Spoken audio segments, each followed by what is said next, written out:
جیسے ابھی آپ نے فرمایا تھا کہ جو پرس نکالنے میں تھوڑا سا اٹک گیا تو اس نے گولی مار دی. تو اسی طرح بہت سارے واقعات ایسے ہوئے ہیں. میرے داماد کے دوست ہے ینگ, اپنے بیوی بچوں کو آئس کریم کھلانے لگی گیا گلچن میں, اس کے کوئی ٹانگ میں کھجلی ہوئی ہوگی, اس نے ذرا سا ہاتھ نیچے کیا, وہ سمجھا ریوالور نکالا ہے, اس نے بھی گولی مار دی.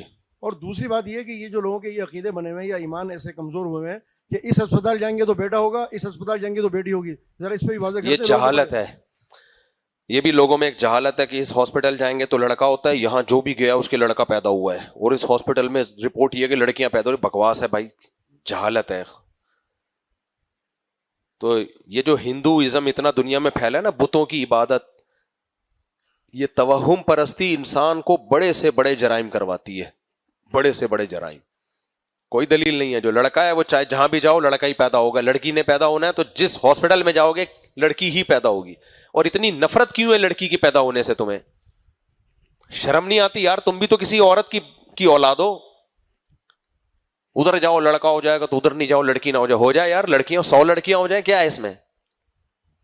ہندو بن جاؤ. میرا خیال ہے مجھے ایسے مسلمانوں پہ بڑا غصہ آتا ہے, کم بختوں سارے کام تم ہندوؤں والے کر رہے ہو, غیر مسلم والے کر رہے ہو. منافقت چھوڑ دو, منافقت چھوڑ دو. یہب لمن یشاء اناثا, اللہ کہتے ہیں جس کو چاہتا ہوں بیٹیاں گفٹ میں دیتا ہوں. جس کو خدا گفٹ کہہ رہا ہے اس پہ تمہارا منہ سڑ رہا ہے, تمہارے منہ سے دھواں نکل رہا ہے, بے شرمو.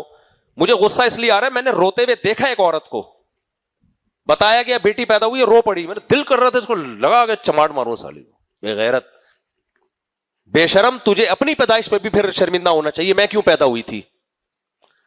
تو یہ غیر مسلموں کا کام ہے. جب آخرت کا انکار ہوگا نا تو بڑے سے بڑا جرم بھی انسان کے لیے حلال ہو جائے گا. یہ سارے آخرت کے منکر لوگ ہیں, بے ایمان لوگ ہیں جو خدا پر ایمان نہیں رکھتے. سب ان بے ایمانوں کا کام ہے. یہ نسل روکنا بھی بے ایمانوں کا کام ہے کہ کھانا لے میرے پیسے. یہ اپنی اولاد کو روک رہا ہے. دیکھو اگر روک رہا ہے, صحت کا ایشو ہے, تم سے سنبھل نہیں رہے بچے, روک لو.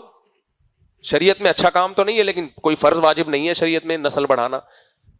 ترغیب ہے نسل بڑھاؤ بھائی, لیکن اس بیس پہ روک رہا ہے نا کہ میرا پیسہ کھائے گا. تو تم سے بڑا بے شرم دنیا میں کوئی نہیں ہے. کمبختو, تمہیں خدا نے پیدا کیا, تمہاری ماں کی چھاتی میں دودھ پیدا کر کے بتا دیا کہ تمہارا رزق میرے ذمہ ہے, تو تمہاری اولاد کو کیسے خدا بھول جائے گا؟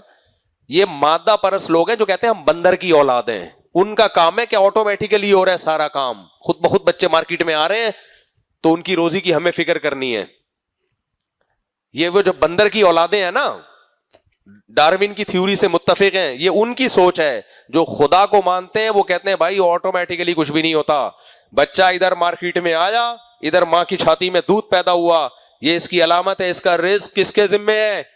اللہ کے ذمہ ہے. آپ کہہ سکتے ہو مادہ پرست بڑا کمینہ ہوتا ہے, وہ پھر کہے گا دودھ ہی آ رہا ہے نا, اسکول کی فیسیں تھوڑی آ رہی ہیں, بچے کو خالی دودھ چاہیے. ابے بے غیرت, خدا نے دودھ پیدا کر کے دکھا دیا ہے کہ اس وقت اس کی بنیادی ضرورت دودھ ہے, بہترین دودھ پیدا کروں گا میں.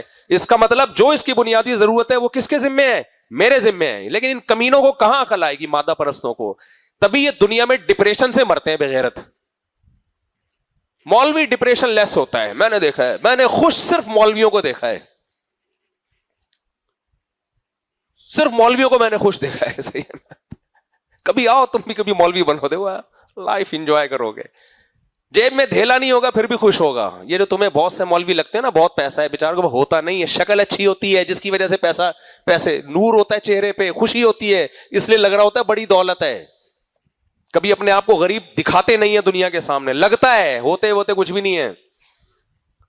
تو شکل پہ چہرے پہ ان کے خوشی ہوتی ہے اس لیے. اور یہ مادہ پرست ہوتے ہیں, اتنی ہزار گز کے بگلے ہیں کمبختوں کے. بچہ پیدا نہیں ہو رہا کہ جائیداد میں شریک ہو جائے گا, کھلائیں گے کہاں سے؟ کمبخت, تو سریا دیکھ تو نے اس میں کتنا ڈالا ہے اس گھر میں. جتنے کا تیرا بیت الخلا ہے نا غریب آدمی کا, تو گھر بھی اتنے کا نہیں ہوتا. اور 2 بچے, ایکچولی وہ بچوں کو ایکچولی پالنا بڑا مشکل ہے آج کل, اکنامیکلی بڑے ایشوز ہیں, اکنامیکلی ٹوپی ڈرامہ رکھ کے چماٹ مارو. تو میں کہتا ہوں ان پر دنیا میں پھٹکار ہے. ہزار گز کے کمبختوں تمہارے بنگلے ہیں, اس میں رہنے کے لیے بندہ ہی نہیں ہے. نہ تمہاری بہو ہے, نہ تمہارے داماد ہیں, نہ تمہارے پوتے ہیں, نہ تمہارے نواسے ہیں. کتا لے کے گھوم رہے ہو تم. یہ کتا پن ہے یا نہیں ہے؟ تو اللہ کا شکر ہے, اللہ نے ہمیں مولوی بنا دیا بھائی, ہم تو بڑے خوش ہیں. سیدھی جب میں آ رہا تھا بڑا ڈر رہا تھا, پتہ نہیں مولوی بن کے کیا ہو جائے گا. تو جب آئے تو ہم نے کہا بھائی یہی زندگی ہے بھائی, اصل تو یہی. آپ مولوی نہ بنو, انسان کے بچے تو بن جاؤ یار. مسلمان تو بنو. تو یا تو اللہ کا انکار کر دو, ڈارون کی تھیوری پہ آ جاؤ, ہم سب بندر کی پیداوار ہے, خدا ودا کچھ بھی نہیں ہے معاذ اللہ, سب آٹومیٹیکلی چل رہا ہے. اور اگر خدا کو مانتے ہو تو یار خدا کہہ رہا ہے میں تمہیں بیٹی دے رہا ہوں تو گفٹ ہے, گفٹ پہ کوئی کمبا تو رو رہا ہے تو چماٹ بنتا ہے کہ نہیں بنتا؟